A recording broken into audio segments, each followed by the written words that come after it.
My dear friend and my dear student, मेरे इस YouTube channel में आप सभी लोगों का स्वागत है। मैं आप लोगों को इस समय इंटरनेशनल रिलेशंस एंड पॉलिटिक्स पढ़ा रहा हूं, जिसके अंतर्गत मैं इस समय अंतर्राष्ट्रीय राजनीति के अध्ययन के विभिन्न उपागम के बारे में आपको बता रहा हूं। पिछले वीडियो में मैंने आपको यथार्थवादी सिद्धांत के बारे में बताया था कि अंतर्राष्ट्रीय राजनीति के अध्ययन का यथार्थवादी सिद्धांत क्या है। इस वीडियो में मैं आप लोगों को मॉर्गनथाउ का यथार्थवादी सिद्धांत के बारे में बताने जा रहा हूं कि मॉर्गनथाउ के द्वारा यथार्थवादी सिद्धांत के अंतर्गत क्या प्रतिपादित किया गया है। जैसा कि यदि यथार्थवादी सिद्धांत प्रचलित है तो मॉर्गनथाउ के द्वारा ही प्रचलित है। मॉर्गनथाउ एक यथार्थवादी विचारक है।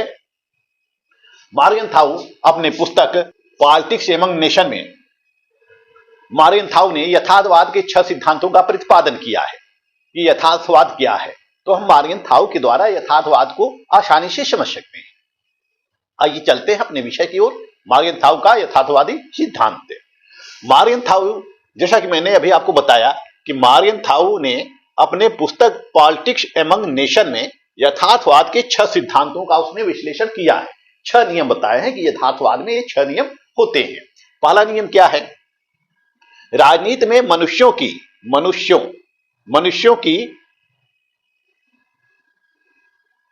ये बिंदी है। राजनीति में मनुष्यों की प्रकृति की मुख्य भूमिका होती है, जिनके द्वारा राज्य शासित होता है। यह पहला नियम है। दूसरा नियम है, राष्ट्रीय हित को एक शक्ति के रूप में परिभाषित किया जा सकता है। तीसरा नियम है, राष्ट्रीय हित का कोई निश्चित अर्थ नहीं होता है। और चौथा नियम मॉर्गनथाउ ने क्या बताया है कि विवेक राजनीति का उच्चतम मूल्य है। पांचवा नियम है, नैतिक मूल्य और सार्वभौमिक मूल्य पृथक पृथक हैं। यानी मॉर्गनथाउ कहता है कि जो हमारे नैतिक मूल्य हैं और जो सार्वभौमिक मूल्य हैं वह अलग अलग हैं। छठा नियम है, राजनीतिक क्षेत्र की स्वायत्तता। यानी कि राजनीतिक क्षेत्र स्वायत्त होता है, स्वतंत्र होता है। इसमें हम विभिन्न विषयों को संबद्ध करके नहीं चल सकते हैं। तो राजनीति का क्षेत्र अलग होता है। तो आइए हम क्रमशः समझते हैं कि मॉर्गनथाउ का यथार्थवादी सिद्धांत क्या है, और उन 6 नियमों का मैं 1 बाय 1 करके विश्लेषण करता जाऊंगा, काफी सरल भाषा में, आसान भाषा में, ताकि आपको समझ में आ जाए। वैसे जब हम लोग भी अपने स्टूडेंट लाइफ में थे तब मॉर्गनथाउ का यथार्थवादी सिद्धांत समझ में नहीं आता था। यथार्थवाद क्या है ये भी समझ में नहीं आता था, लेकिन अब समझ में आता है। इसलिए मैं छात्रों की कठिनाइयों को ध्यान में रखकर बहुत ही सरल भाषा में मॉर्गनथाउ का यथार्थवादी सिद्धांत बताने जा रहा हूं, ताकि सभी लोगों का कॉन्सेप्ट क्लियर हो जाए और मॉर्गनथाउ का यथार्थवादी सिद्धांत आसानी से समझ में आ जाए। आइए चलते हैं।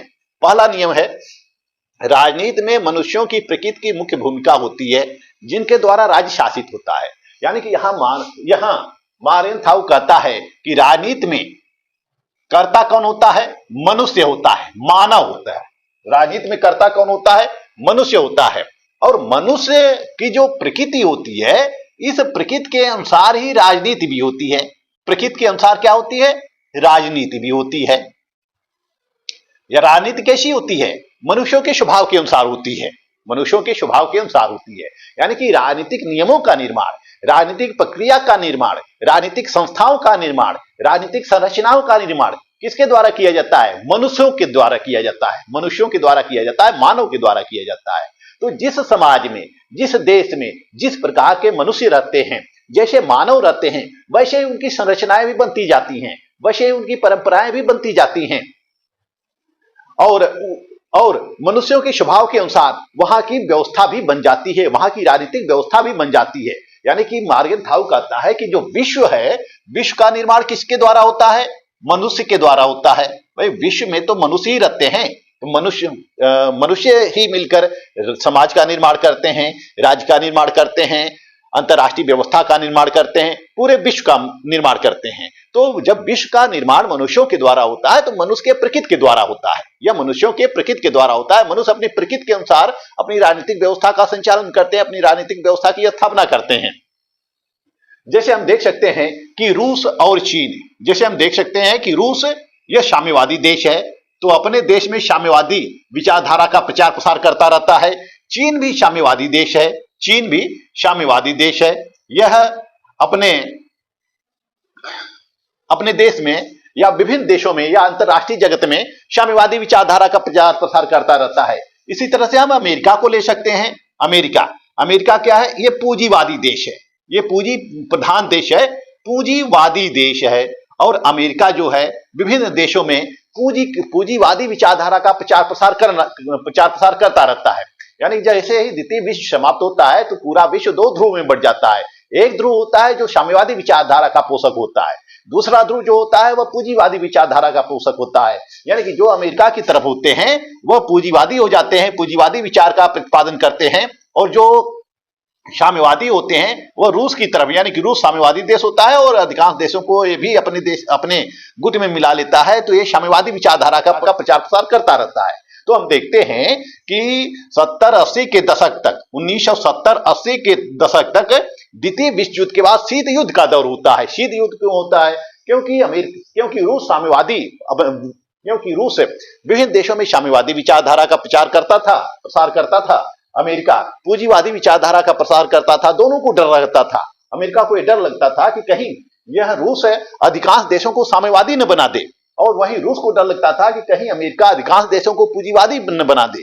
इस तरह से विभिन्न उनके विचारधाराओं के अनुसार विभिन्न प्रकार की राजनीतिक क्रियाएं होती रहती हैं। इसी तरह से हम देख सकते हैं कि भारत जो है वह समाजवादी देश है और वह समाजवादी व्यवस्था को लाना चाहता है। तो ये जो विभिन्न देशों की जो विभिन्न विचारधारा है, यही विचारधारा ही नीतियों का निर्माण करती है। और भारत, जैसे कि भारत की विचारधारा समाजवादी है, तो भारत अपनी योजनाओं में, अपनी प्लानिंग में, लोक कल्याणकारी कार्यों में वो समाजवादी नीतियों को अपनाएगी। अमेरिका पूंजीवादी है तो वह पूंजीवादी नीतियों को अपनाएगी। चीन और रूस साम्यवादी है तो वह साम्यवादी नीति अपनाएंगे। यानी कि विभिन्न देशों में जो जो विचारधारा होती है, उसी विचारधारा के अनुसार वह अंतरराष्ट्रीय व्यवस्था में क्रिया भी करते हैं, प्रतिक्रिया भी करते हैं। जैसे हम देख सकते हैं कि जर्मनी में हिटलर का जब उदय होता है तो वह तानाशाही प्रवृत्ति का होता है। तो जर्मनी में किस प्रकार की सरकार की स्थापना होती है? अधिनायकवादी सरकार की स्थापना होती है जर्मनी में। इसी तरह से हम इटली में भी देख सकते हैं। इटली में मुसोलिनी का वर्चस्व स्थापित हो जाता है, नाजीवाद और फांसीवाद का उदय होता है। तो जैसे व्यक्ति होते हैं वैसी राजनीतिक व्यवस्था होती है। यही मार्गारेट थाउ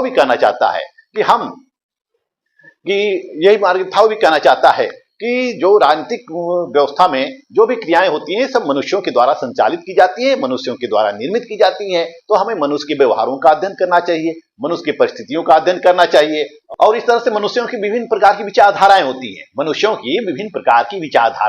हैं। जब विभिन्न प्रकार की विचारधाराएं होती तो उनमें संघर्ष होता रहता है।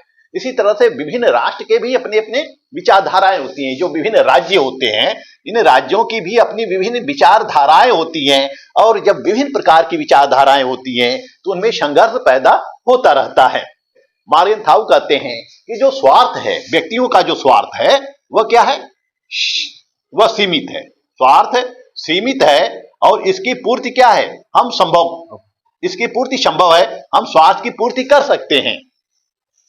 परंतु यदि किसी व्यक्ति के अंदर, किसी राज्य के अंदर शक्ति की लालसा हो जाती है तो शक्ति की लालसा असीम होती है, इसकी पूर्ति संभव नहीं है। यानी कि एक शक्ति प्राप्त करते हैं फिर दूसरी शक्ति प्राप्त करने का प्रयास करते रहते हैं। यानी कि निरंतर व्यक्ति विभिन्न प्रकार की शक्ति प्राप्त करने का प्रयत्न करता रहता है। तो यह जो शक्ति की लालसा है, यही राजनीतिक व्यवस्था का सार है। यानी कि समस्त राजनीतिक व्यवस्था में कौन मुख्य भूमिका में होता है? शक्ति मुख्य भूमिका में होती है। समस्त राजनीतिक व्यवस्था में शक्ति मुख्य भूमिका में होती है, क्योंकि शक्ति की लाल, जैसा कि मार्गारेट थाउ कहता है कि शक्ति प्राप्त करने की लालसा असीम है, इसको कभी पूरा नहीं किया जा सकता है। और सभी राज्य शक्ति प्राप्त करने के लिए प्रयास करते रहते हैं, इसलिए शक्ति के लिए ही विभिन्न राज्यों के मध्य संघर्ष होता है। यानी कि शक्ति के द्वारा ही संघर्ष होता है और जो राजनीति है वह शक्ति की ही, संघर्ष की ही राजनीति होती है। मार्गारेट थाउ कहता है जो अंतरराष्ट्रीय राजनीति है वह शक्ति प्राप्त करने के संघर्ष की ही राजनीति है। हर राज्य शक्ति प्राप्त करना चाहता है और शक्ति प्राप्त करने के दिशा में सब में संघर्ष होता रहता है। और जब संघर्ष होता रहता है वहीं राजनीति की शुरुआत होती है। यानी कि राजनीति के द्वारा सभी लोग एक दूसरे को प्रभावित करते रहते हैं। तो इस तरह से मार्गारेट थाउ कहता है कि राजनीति में मनुष्यों की प्रकृति मुख्य भूमिका में होती है, जिनके द्वारा राज्य शासित होता है। यानी कि राज्य किसके द्वारा शासित होता है? व्यक्तियों के द्वारा शासित होता है। तो व्यक्ति राजनीति में मुख्य भूमिका में रहता है। जिस तरह से, जैसा कि हमने बताया आपको कि जैसा मनुष्य होता है वैसी शासन व्यवस्था होती है। मनुष्य यदि अधिनायकवादी प्रवृत्ति का है तो अपने राज्य में, अपने देश में अधिनायकवादी शासन की व्यवस्था करेगा। यदि वह समाजवादी प्रकृति का है तो अपने देश में समाजवादी शासन व्यवस्था को लाएगा। तो इस तरह से, जिस तरह से मनुष्य होते हैं उसी तरह से राजनीतिक क्रियाएं संचालित होती रहती हैं। तो मॉर्गेनथाउ कहते हैं कि राजनीति जो प्रभावित होती है वह मनुष्यों के प्रकृति के अनुसार प्रभावित होती है, राष्ट्रों की प्रकृति के अनुसार प्रभावित होती है, राज्यों की प्रकृति के अनुसार प्रभावित होती रहती है। तो हमें राज्यों की प्रकृति का अध्ययन करना होगा। राजनीति के अंतर्गत किसका अध्ययन करना होगा? राज्यों की प्रकृति का अध्ययन करना होगा, मनुष्यों की प्रकृति का अध्ययन करना होगा। जब हम राज्यों के स्वभाव का, राज्यों की प्रकृति का अध्ययन कर लेंगे तभी हम किसी निष्कर्ष पर पहुंच सकते हैं और तभी हम अंतर्राष्ट्रीय राजनीति का अध्ययन कर सकते हैं। आइए दूसरा देखते हैं, राष्ट्रीय हित को एक शक्ति के रूप में परिभाषित किया जा सकता है। मॉर्गेनथाउ कहते हैं कि राष्ट्रीय हित को एक शक्ति के रूप में परिभाषित किया जा सकता है, क्योंकि जो राष्ट्रीय हित होता है वह सर्वोपरि होता है। हमारा जो राष्ट्रीय हित होता है वह सर्वोपरि होता है। राष्ट्रीय हित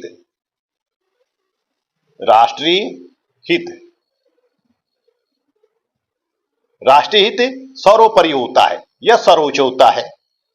हर राष्ट्र या हर राज्य एक दूसरे से आचरण करते समय वह अपने राष्ट्रीय हित को वरीयता देता है, राष्ट्रीय हित को सर्वोच्च स्थान पर रखता है और प्रत्येक राष्ट्र अपने राष्ट्रीय हितों को पूरा करने के लिए शक्ति का प्रयोग करते हैं। हर राज्य शक्तिशाली कैसे होता है? अपने राष्ट्रीय हितों को पूरा करने के लिए। शक्तिशाली क्यों बनना चाहता है? कि जितने भी राष्ट्रीय हित हैं उन राष्ट्रीय हितों को पूरा कर लिया जाए। राष्ट्रीय हित का मतलब क्या है?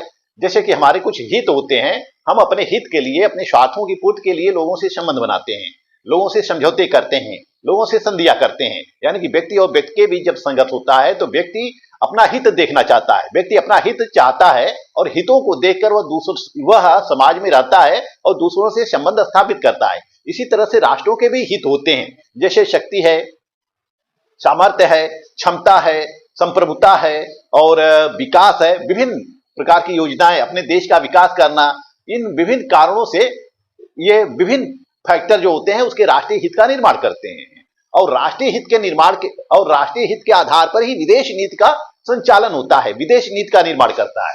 जैसे कि भारत को हम ले लें तो भारत विदेशों से संबंध स्थापित करने में सबसे पहले अपने राष्ट्रीय हितों को देखेगा। भारत रूस से अगर संबंध स्थापित करना चाहता है तो वह देखेगा कि रूस से हमको क्या फायदा है। अमेरिका से संबंध स्थापित करना चाहेगा या अमेरिका से संबंध स्थापित करेगा तो वह देखेगा कि अमेरिका से हमें क्या फायदा है। सऊदी अरब से या अरब कंट्री से वह संधि करेगा, समझौते करेगा तो वह अपना हित देखेगा। पहले वह देखेगा कि हमें इससे फायदा क्या है, हमें समझौते से फायदा क्या है, हमें संधियों से फायदा क्या है। तो उस आधार पर फिर वह नीतियां बनाएगा, तब वह उदार नीतियां बना सकता है। जो राज्य भारत का साथ दे उसके प्रति उदार नीति बना सकता है, जो भारत का साथ नहीं देंगे उनके प्रति वह कठोर नीति अपना सकता है। तो विदेश नीति का निर्धारण राष्ट्रीय हितों को देखकर होता है और राजनीति का मुख्य उद्देश्य अपने हितों का संवर्धन करना होता है। हम राजनीति में क्यों आते हैं? कि हमारे हितों की पूर्ति हो, हमारे हितों का संवर्धन हो। तो हम इसलिए राजनीति में आते हैं और अपने हितों की सुरक्षा के लिए हम शक्ति को प्राप्त करने का प्रयास करते हैं। या हमारे हित कैसे हो सकते हैं? हम जब तक शक्ति को प्राप्त नहीं करेंगे तब तक अपने हितों की सुरक्षा नहीं कर सकते हैं। हमें क्या होना चाहिए? हमें क्या प्राप्त करना चाहिए? पावर। तो इस तरह से मॉर्गेनथाउ पावर पॉलिटिक्स की बात करता है। इस तरह से राजनीति को शक्ति से पृथक नहीं किया जा सकता है। राजनीति से हम शक्ति को पृथक नहीं कर सकते हैं। यदि शक्ति को पृथक कर देंगे तब तो राजनीति का अध्ययन क्या हो जाएगा? अधूरा हो जाएगा, अप्रासंगिक हो जाएगा। राजनीति में किसका अध्ययन करते हैं? हम पावर का अध्ययन करते हैं। तो मॉर्गेनथाउ कहता है कि राष्ट्रीय हित को एक शक्ति के रूप में परिभाषित किया जा सकता है। यानी कि जो हमारे राष्ट्रीय हित हैं वह क्या है? एक प्रकार की शक्ति है। हम अपने राष्ट्रीय हितों को पूरा करने के लिए शक्ति का प्रयोग करते हैं, पावर का प्रयोग करते हैं। यानी कि हम अपने राष्ट्रीय हितों को पूरा करने के लिए किसका प्रयोग करते हैं? शक्ति का प्रयोग करते हैं और शक्ति के माध्यम से अपने राष्ट्रीय हितों को पूरा करते हैं। तो इस तरह से जो राष्ट्रीय हित है यह भी शक्ति के रूप में परिभाषित किया जा सकता है। यह भी एक प्रकार की राष्ट्रों की शक्ति होती है। राष्ट्रीय हित एक प्रकार की शक्ति होती है। वहीं आइए तीसरा देखते हैं, राष्ट्रीय हित का कोई निश्चित अर्थ नहीं है। अब चूंकि राष्ट्रीय हित को एक शक्ति के रूप में परिभाषित किया जा सकता है, मॉर्गेनथाउ किसी भी देश के लिए राष्ट्रीय हित को सर्वोपरि स्थान देता है, राष्ट्रीय हित को सर्वोच्च स्थान देता है, राष्ट्रीय हित को शिखर पर रखता है कि हर देश अपनी नीतियां राष्ट्रीय हित को देखकर ही बनाते हैं। तो राष्ट्रीय हित का कोई निश्चित अर्थ नहीं होता है। तीसरा, तीसरा नियम मार्गेंथाउ क्या देते हैं कि राष्ट्रीय हित का कोई निश्चित नियम नहीं होता है। मार्गेंथाउ के अनुसार राष्ट्रीय हित का कोई निश्चित अर्थ नहीं होता है। राष्ट्रीय हित दो प्रकार के होते हैं। जो हमारे नेशनल इंटरेस्ट होते हैं वह दो प्रकार के होते हैं। राष्ट्रीय हित पहला होता है अस्थायी हित, अस्थायी हित, और दूसरा होता है अस्थायी हित। अस्थायी हित ये दो प्रकार के होते हैं। अस्थायी हित क्या होता है? अस्थायी हित हमेशा अस्थायी रहते हैं, यानी कि हमारे देश में सरकार किसी की भी हो वह उस हितों की आवश्यकता हमें हमेशा करनी होगी। जैसे कि भारत के सीमा की सुरक्षा, यह अस्थायी हित है, यह हमेशा एक ही बनी रहेगी, यानी कि इसमें परिवर्तन नहीं होगा। कोई भी सरकार आए, चाहे भाजपा की आए, चाहे कांग्रेस की आए, चाहे सपा की, चाहे बसपा की, सभी सरकारों का यह कर्तव्य होता है कि वह अपने देश की सुरक्षा करे, अपने देश का संवर्धन करे, अपने देश को शक्तिशाली बनाए। तो यह अस्थायी हित है, यह कभी परिवर्तित नहीं होती है। आज से 50 साल के बाद भी हम अपनी सीमाओं की सुरक्षा करते हुए नजर आएंगे। तो यह अस्थायी हित है। इसी तरह से अन्य प्रकार के हित होते हैं जो अस्थायी हित होते हैं और जो इसमें किसी प्रकार का परिवर्तन नहीं होता है। अस्थायी हित अपरिवर्तनशील होते हैं। यह अस्थायी हित जो होते हैं यह परिवर्तित होते रहते हैं, यानी कि परिवर्तनशील होते हैं। यह समय, काल, देश, परिस्थितियों के अनुसार, मनुष्य के स्वभाव के अनुसार हमेशा चेंज होता रहता है, हमेशा चेंज होता रहता है। तो ये हित परिवर्तनशील होते रहते हैं और परिवर्तनशील तत्व को चिन्हित करना कठिन होता है, क्योंकि ये कई तत्वों से प्रभावित होता है। जो हमारे हित हैं, जो हमेशा परिवर्तित होते रहते हैं, उसको चिन्हित करना थोड़ा कठिन होता है, क्योंकि उसको परिवर्तित करने वाले अनेक फैक्टर विद्यमान होते हैं, अनेक तत्व विद्यमान होते हैं। और जो अस्थायी हित होते हैं यह दीर्घकालिक होते हैं। दीर्घकालिक। जो अस्थायी हित होते हैं यह अल्पकालिक होते हैं। अल्पकालिक। जैसे हमें भूख की आवश्यकता है, तो हम अपने हितों की पूर्ति कर लेते हैं, यह क्या है? अल्पकालिक है।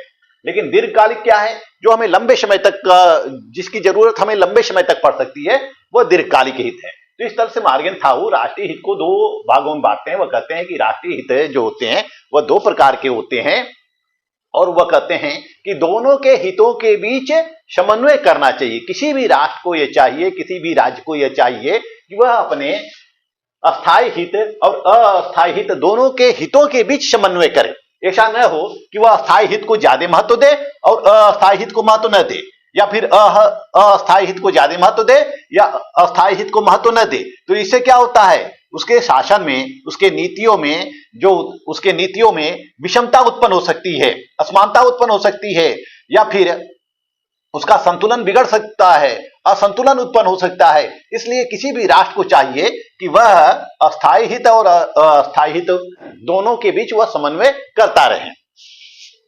अब यह तीसरा तो समझ में आ गया होगा आपको, राष्ट्रीय हित का कोई निश्चित अर्थ होता नहीं है। यानी कि राष्ट्रीय हित क्या होता है? यह दो प्रकार का होता है। अस्थायी हित यह तो हमेशा विद्यमान होता है, लेकिन अस्थायी हित होता है, जो अस्थायी हित होता है उसका कोई निश्चित अर्थ नहीं होता है, वह हमेशा चेंज होता रहता है, हमेशा बदलता रहता है। समय, देश, काल, परिस्थितियों के अनुसार अस्थायी हितों में निरंतर परिवर्तन होता रहता है, वह परिवर्तनशील होता है, वह समय समय पर बदलता रहता है। जैसे कि आज के 5 साल के बाद हमारे कुछ और हित हो जाएंगे, 10 साल के बाद कुछ और हित हो जाएंगे, तो यह परिवर्तनशील होता है। तो राष्ट्रीय हित का कोई निश्चित अर्थ नहीं होता है, लेकिन ये राष्ट्रीय हित एक शक्ति के रूप में कार्य करती है। यानी कि लोग राष्ट्रीय हितों की पूर्ति के लिए शक्ति का प्रयोग करते हैं, और शक्ति ही राष्ट्रीय हित को निर्धारित करती है। अब मार्गेंथाउ कहते हैं कि जो विवेक है वह राजनीति का उच्चतम मूल्य है। विवेक, हमारा दिमाग, हमारा बुद्धि राजनीति का उच्चतम मूल्य है। यानी कि जो व्यक्ति जितना विवेकशील होता है वह उतने अधिक राजनीति कर सकता है। मार्गेंथाउ का कहना है कि जो सार्वभौमिक नैतिक सिद्धांत होते हैं उनको राज्यों के ऊपर लागू नहीं किया जा सकता है, बल्कि राज्यों के देश, काल, परिस्थितियों के अनुसार उनको परिवर्तित करना पड़ता है, उनको बदलना पड़ता है। यानी कि पूरे विश्व के लिए कुछ मूलभूत नैतिक सिद्धांत हो सकते हैं, लेकिन हमारे भारत के लिए कुछ अलग हो सकते हैं, उसको हम परिवर्तित कर सकते हैं। यानी कि उसी में से सार्वभौमिक नैतिक सिद्धांतों से ही हम उसको अप्लाई करते हैं, बट उसमें परिवर्तन कर सकते हैं। उसमें हम अपनी नीतियों, अपने देश, काल, परिस्थितियों के अनुसार उसमें चेंजिंग कर सकते हैं। यानी कि जिन नैतिक सिद्धांतों का व्यक्ति पालन करता है तो वह अपने विवेक के अनुसार करता है, परिणाम के अनुसार करता है। यानी कि हम सभी सार्वभौमिक नीतियों को अपने देश में लागू नहीं कर सकते हैं, बल्कि उसमें चेंज कर सकते हैं। यानी कि अपने विवेक का प्रयोग करके, अपनी बुद्धि का प्रयोग करके हम उस सार्वभौमिक नैतिक सिद्धांतों को चेंज करते हुए अपने देश में उसको अप्लाई कर सकते हैं, लागू कर सकते हैं। तो इस तरह से मार्टिन थाऊ का कहना है कि जो नैतिक मूल्य है और सार्वभौमिक मूल्य है वह अलग अलग होते हैं। हमारे देश के लिए, हमारे भारत के लिए नैतिक मूल्य अलग हो सकते हैं, पूरे विश्व के लिए सार्वभौमिक मूल्य अलग अलग हो सकते हैं, एक ही नहीं होते हैं। तो मार्टिन थाऊ कहता है कि जैसे कि राज्य को उत्तर जीविता यानी कि सर्वाइव जीविता, जो राज्यों की सुरक्षा होती है वह अपने हाथ में होती है। राज्य किस तरह से सर्वाइव कर सकता है, किस तरह से जीवित रह सकता है, किस तरह से अपने अस्तित्व को बनाए रख सकता है, यह राज्य के विवेक के ऊपर निर्भर करता है। यह राज्य के विवेक के ऊपर निर्भर करता है कि वह किन सिद्धांतों को अपनाए और किन सिद्धांतों का परित्याग करे। यानी मार्टिन थाऊ कहता है कि राज्य अपनी सुरक्षा के लिए नैतिक सिद्धांतों का परित्याग कर सकता है, वैचारिक सिद्धांतों का परित्याग कर सकता है, कानूनी सिद्धांतों को परित्याग कर सकता है। यानी कि सबसे पहले क्या है? सुरक्षा है, राज्य की सुरक्षा है। सबसे पहले राज्य की सुरक्षा है, राज्य की उत्तरजीविता है, उसके बाद नैतिक सिद्धांत हैं, नैतिक सिद्धांत बाद में आएंगे। सबसे पहले हमें अपनी सुरक्षा करना चाहिए। जैसा कि मैकियावेली कहता है कि राज्य को सदैव अपनी राज्य की सुरक्षा की चिंता करनी चाहिए, साधन तो सदैव प्रशंसनीय ही समझे जाएंगे। यानी कि हमारा जो लक्ष्य है, हमें अपने लक्ष्य को पूरा करना चाहिए, साधन की परवाह नहीं करना चाहिए, नैतिक अनैतिक धर्म अधर्म का परवाह नहीं करना चाहिए, पहले हमें अपने लक्ष्य को पूरा करना चाहिए। इसी तरह से मार्टिन थाऊ का भी कहना है कि राज्य अपनी सुरक्षा के लिए कुछ भी कर सकता है, किसी हद तक भी जा सकता है, वह नैतिक सिद्धांतों को तिलांजलि भी दे सकता है। यानी कि उसका बुद्धि, उसका विवेक जो काम करे उस विवेक के अनुसार उसको राजनीति के अंतर्गत आचरण करना चाहिए। मार्टिन थाऊ कहते हैं कि अपने अस्तित्व की रक्षा करना ही सबसे बड़ा नैतिक दायित्व है। यानी कि हम जीवित नहीं रहेंगे तो नैतिक सिद्धांत रहकर क्या करेंगे? तो सबसे पहले क्या है? हमें अपने को जीवित रखना चाहिए। इसी तरह से राज्यों को सबसे पहले यह करना चाहिए कि वह अपने को जीवित रखें और अपना अस्तित्व बनाए रखें। अब वह जीवित रहें और अपना अस्तित्व बनाए रखें और अंतर्राष्ट्रीय राजनीति में वह एक कर्ता की भूमिका निभा पाने में सक्षम रहें, यह आवश्यक है। नैतिक सिद्धांत आवश्यक नहीं है, यह सार्वभौमिक सिद्धांत आवश्यक नहीं है। तो मार्टिन थाऊ कहते हैं कि पांचवां देखते हैं। मार्टिन थाऊ कहते हैं कि नैतिक मूल्य और सार्वभौमिक मूल्य अलग अलग होते हैं। राज्यों के नैतिक मूल्य अलग हो सकते हैं और पूरे विश्व के लिए नैतिक मूल्य अलग हो सकते हैं। यानी कि मार्टिन थाऊ कहते हैं कि सार्वभौमिक नैतिक मूल्यों को हम, जो सार्वभौमिक नैतिक मूल्य होते हैं, नैतिक सिद्धांत होते हैं, उसको नैतिक मूल्य से पृथक कर सकते हैं। सार्वभौमिक का मतलब क्या होता है? पूरे विश्व के लिए जो एक समान नीतियां हो या नैतिकता हो। और नैतिक मूल्य यह एक सीमित क्षेत्र में हो सकती है, जिसे भारत के परिप्रेक्ष्य में ले सकते हैं, पाकिस्तान के परिप्रेक्ष्य में ले सकते हैं, चीन के परिप्रेक्ष्य में ले सकते हैं और विभिन्न देशों के परिप्रेक्ष्य में ले सकते हैं। विभिन्न देशों के अपने अपने अलग सिद्धांत होंगे, पूरे विश्व के लिए अलग सिद्धांत होंगे। जिस तरह से हमारे भारत में विभिन्न संगठन होते हैं, पूरे विश्व के अलग संगठन हैं, जैसे कि WTO है, WTO है, संयुक्त राष्ट्र संघ है, ये पूरे विश्व के लिए। तो पूरे विश्व के लिए व्यवस्था अलग हो सकती है और किसी राज्य के लिए व्यवस्था अलग हो सकती है। तो इसी तरह से राज्यों के नैतिक मूल्य अलग हो सकते हैं।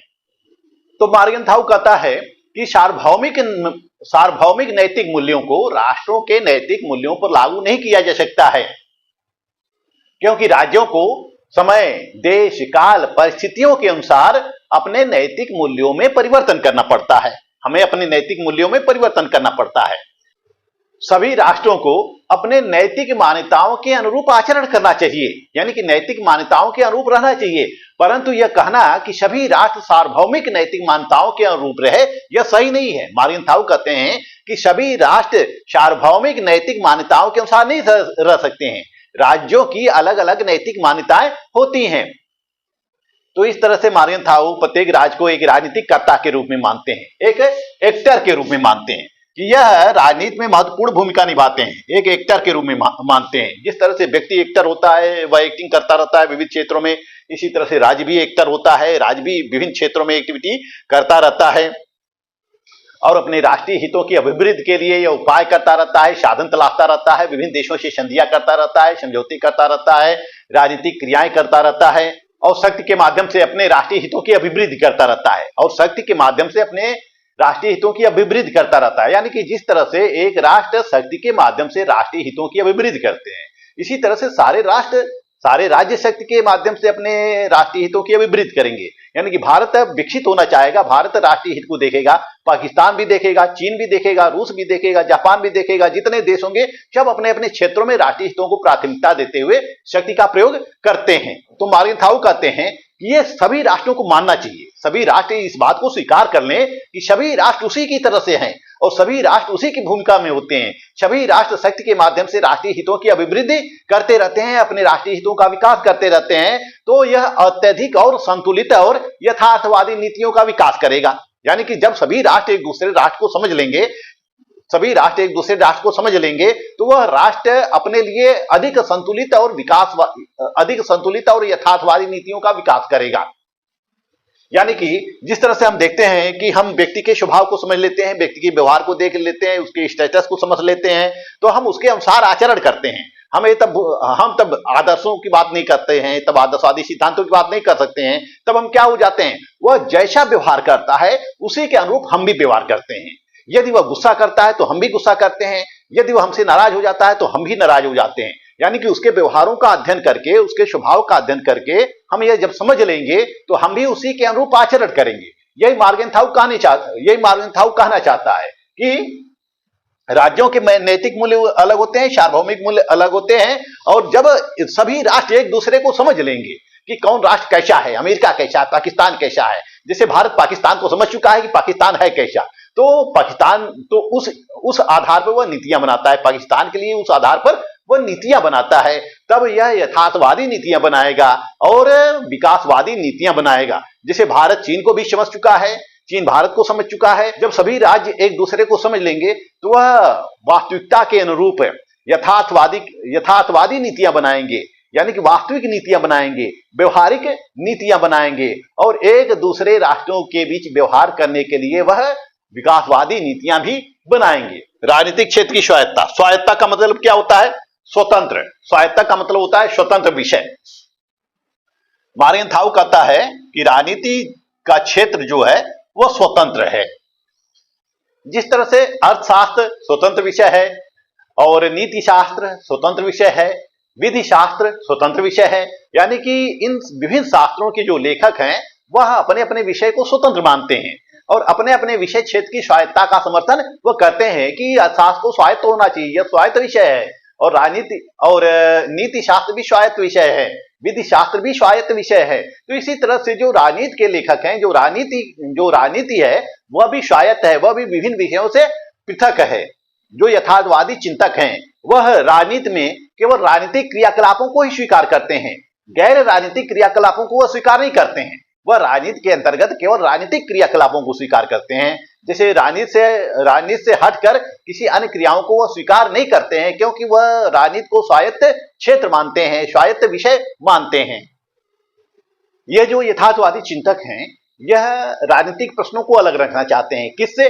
नैतिक सिद्धांतों से अलग रखना चाहते हैं, कानूनी विषयों से अलग रखना चाहते हैं, आर्थिक विषयों से अलग रखना चाहते हैं। यानी कि जो ये विभिन्न प्रकार के दृष्टिकोण हैं इनसे अलग रखना चाहते हैं और केवल शक्ति और राष्ट्रीय हितों की कसौटी पर विचार करते हैं।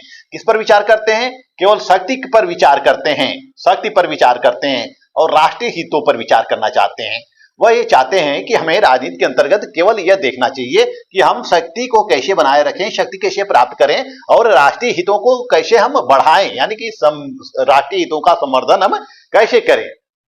इस तरह से जो मार्टिन थाऊ है वह अंतरराष्ट्रीय राजनीति में केवल शक्ति का ही अध्ययन करना चाहता है, यानी कि अंतरराष्ट्रीय राजनीति को शक्ति के संघर्ष के रूप में ही परिभाषित करता है कि हर व्यक्ति जो होता है, हर राष्ट्र जो होता है वह शक्ति को प्राप्त करना चाहता है और शक्ति के लिए संघर्ष करना चाहता है, क्योंकि शक्ति के माध्यम से राष्ट्रीय हितों की पूर्ति हो सकती है। तो मार्टिन थाऊ का कहना है कि सभी राज्य अपने राष्ट्रीय हितों को ध्यान में रखकर ही अंतरराष्ट्रीय नीतियां बनाते हैं, अंतरराष्ट्रीय क्षेत्रों में व्यवहार करते हैं या अंतरराष्ट्रीय राजनीति में प्रतिक्रिया करते हैं। हम अपने राष्ट्रीय हितों को ध्यान में रखकर ही विदेशों से संधि बनाएंगे, विदेशों से संधियां स्थापित करेंगे या विदेशों से राजनीतिक प्रतिक्रियाएं करते हैं, तो इस तरह से राज्य का राष्ट्रीय हित सर्वोत्तम होता है। तो इस तरह से मॉर्गनथाउ राजनीति के क्षेत्र को अन्य विषयों से स्वायत्त मानता है, परंतु केवल इसका तात्पर्य नहीं है कि राजनीति पूर्ण रूप से पृथक हो जाए। यह कहते हैं कि हमें अन्य विषयों को इसमें समाहित करना चाहिए और सभी पक्षों को इसमें समाहित करना चाहिए। जैसे व्यक्ति का अध्ययन करना है तो व्यक्ति के कई पक्ष होते हैं, नैतिक पक्ष होते हैं, कानूनी पक्ष होते हैं, आर्थिक पक्ष होते हैं, धार्मिक पक्ष होते हैं, सामाजिक पक्ष होते हैं, कई पक्ष होते हैं, विविध पक्ष होते हैं। इसी तरह से राष्ट्रों के भी विविध पक्ष होते हैं। तो हम राजनीति में विभिन्न पक्षों को देखते हुए राजनीति का अध्ययन करें। यानी कि एक व्यक्ति राजनीतिक प्राणी भी होता है, सामाजिक प्राणी भी होता है, नैतिक प्राणी भी होता है, धार्मिक प्राणी भी होता है, आर्थिक प्राणी भी होता है। तो हमें उसके सभी पहलुओं का अध्ययन करना चाहिए और सभी पहलुओं का अध्ययन करके हम यह निष्कर्ष स्थापित करें कि वह राजनीति में कैसे क्रिया करता है और राजनीतिक गतिविधियों को कैसे प्रभावित करता है। तो इस तरह से यथार्थवादी राजनीति के क्षेत्र को स्वायत्त मानते हैं, यानी कि राजनीति का क्षेत्र अलग है और विभिन्न क्षेत्र अलग है। इस तरह से हम देखते हैं कि मॉर्गनथाउ ने यथार्थवादी सिद्धांत के अंतर्गत 6 सिद्धांत प्रतिपादित किए हैं, परंतु मॉर्गनथाउ के जो ये सिद्धांत है इसकी आलोचना भी की जाती है। मॉर्गनथाउ की सिद्धांत की आलोचना भी की जाती है। विभिन्न विद्वानों का मानना है कि मॉर्गनथाउ ने अंतरराष्ट्रीय राजनीति का केवल एक पक्ष प्रस्तुत किया है, यानी कि मॉर्गनथाउ केवल शक्ति की राजनीति की बात करता है, संघर्ष की राजनीति की बात करता है और उसने केवल अपने पूरे यथार्थवादी चिंतन में एक ही दृष्टिकोण प्रस्तुत किया है। कौन सा दृष्टिकोण? Power politics. यही मॉर्गनथाउ के विचार का या यथार्थवादी चिंतन का केंद्र बिंदु है। पावर पॉलिटिक्स, शक्ति की राजनीति। सभी राज्य शक्ति की राजनीति करते हैं और शक्ति प्राप्त करना चाहते हैं और शक्ति प्राप्त करने के लिए ही संघर्ष करते रहते हैं। स्टैनली हॉफमैन ने मॉर्गनथाउ के सिद्धांत को शक्ति के अद्वैतवाद के रूप में प्रतिस्थापित किया है। यह कहते हैं कि मॉर्गनथाउ का जो सिद्धांत है वह शक्ति का अद्वैतवाद है, शक्ति का अद्वैतवाद है। यानी कि पावर मोनिज्म है। वही रॉबर्ट टकर कहते हैं, वही रॉबर्ट टकर का कहना है कि यह सिद्धांत वास्तविकता से मेल नहीं खाता है, न ही अपने आप से ही मेल खाता है। वही बेनो वाशरमैन निरपेक्ष एवं अप्रमाणिक आवश्यकतावादी नियमों पर आधारित है। मॉर्गनथाउ का सिद्धांत क्या है? जो निरपेक्ष है और अप्रमाणिक आवश्यकतावादी नीतियों पर आधारित है। वही क्विंसी राइट ने मॉर्गनथाउ के यथार्थवादी सिद्धांत को क्या कहा है?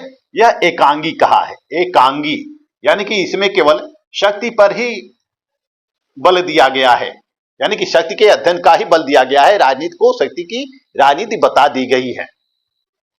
तो चाहे इसकी आलोचना विभिन्न विद्वानों के द्वारा भले ही की जाए, स्टैनली हॉफमैन, रॉबर्ट टकर, बेनो वाशरमैन, क्विंसी राइट, ये इसके आलोचक हैं, लेकिन मॉर्गनथाउ ने जो सिद्धांत प्रस्तुत किया है, प्रतिपादित किया, वह इस संसार का व्यवहारिक अध्ययन करता है, वास्तविक अध्ययन करता है कि एक राज्य आपस में कैसे व्यवहार करते हैं, कैसी नीतियां बनाते हैं, किसी दूसरे देश को देखकर कैसी नीतियां बनाते हैं। तो यह यथार्थवादी चित्रण करता है, यह राज्य की राजनीति का यथार्थवादी चित्रण करता है। मुझे लगता है कि आपको समझ में आ गया होगा। अगर कहीं भी कोई कंफ्यूजन होती है तो आप कमेंट बॉक्स में जाकर कमेंट कर सकते हैं, उससे वहां से क्वेश्चन आप पूछ सकते हैं। नेक्स्ट वीडियो में आप लोगों को नव यथार्थवाद बताऊंगा। मेरा वीडियो आपको अच्छा लगे तो मेरे चैनल को लाइक, सब्सक्राइब और शेयर करते रहिए। मिलते हैं नेक्स्ट वीडियो में, तब तक के लिए धन्यवाद।